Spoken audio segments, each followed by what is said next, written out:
அதோட இன்னைக்கு திராவிட முன்னேற்ற கழக ஆட்சியில்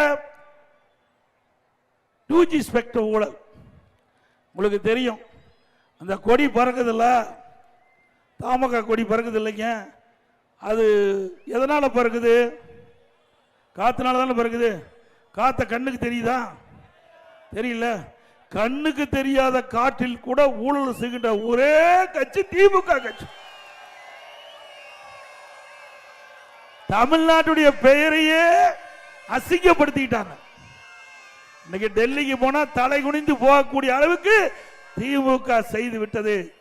மத்தியில இருந்த மத்திய அமைச்சர்கள், இந்த இலாக்காவுடைய அமைச்சர் சுமார் 1,74,000 கோடி 2G ஸ்பெக்ட்ரம் ஊழல் இன்றைக்கு நாடு பூரா பரவிட்டது. தமிழ்நாடு மட்டும் இல்ல, இந்தியா முழுவதும் இந்த திமுக காரணால நமக்கு மிகப்பெரிய கெட்ட பேர் தமிழ்நாட்டுக்கு ஏற்பட்டிருக்குது.